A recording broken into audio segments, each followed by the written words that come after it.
यह बालक गुरु दीक्षा लिए हैं। देखिए, नादान शरीर से है, लेकिन इनको ज्ञान बहुत बड़ा है।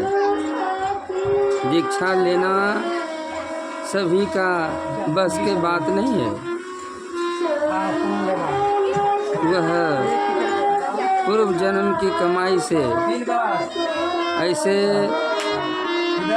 सबों को इच्छा नहीं होता। ऐसे तो माता पिता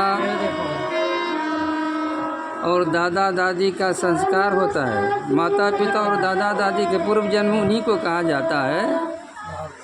जो पूर्वज है उनका कमाई से बाल बच्चे का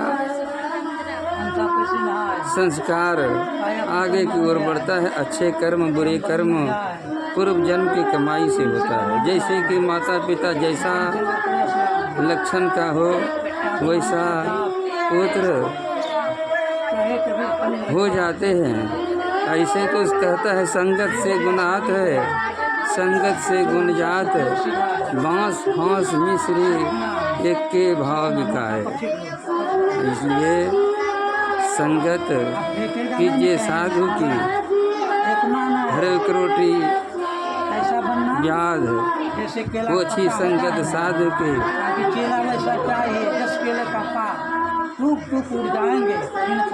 इसलिए देखिए, दीक्षा बालक रूप से अगर दीक्षा लिया जाए तो उसका जैसे कहते हैं प्रभु शरण में लग जाना, यह बहुत जीव का कल्याण होता है।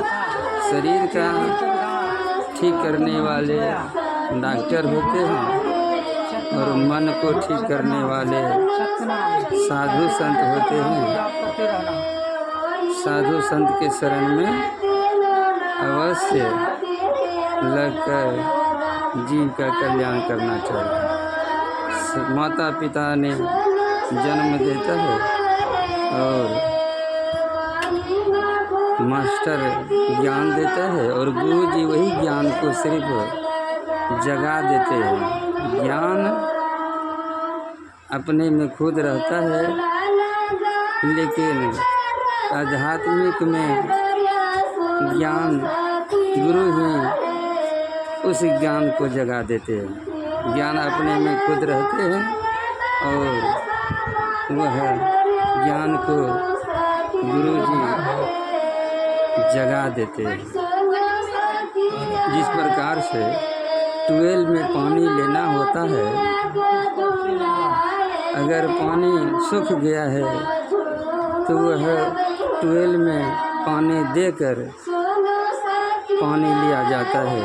उसी प्रकार ज्ञान अपने में खुद है तभी दूसरे का ज्ञान ले सकते हैं। इसलिए ज्ञान की ज़रूरत होता है। जैसे तो कहा जाता है मानव मानव सब एक है, सब मानव में है भेद। कोई मानव में देव बसत है, कोई मानव में प्रेत। देव मानव वही है जो कि आध्यात्मिक में सहयोग करे और जो आध्यात्मिक में विघ्न बाधा डाले उसे समझिए प्रेत मानव है, वही प्रेत मानव होता है। सतनाम सतनाम सतनाम सतनाम। साहे बंदगी साहे बंदगी साहे बंदगी साहे बंदगी साहे बंदगी। जय हो साहे बंदगी साहे साहे।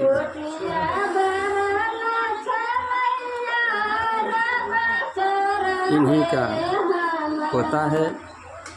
देखिए इनका संस्कार कितना अच्छा है, जो कि 3 पीढ़ी समझिए। ऐसे तो आगे इनका भी पिता सत्संगी थे और यह भी सत्संग, इनका बेटा सत्संगी, इनका पोता भी अभी गुरु दीक्षा लिए हैं। प्रेम से बोलिए सद्गुरुदेव की जय।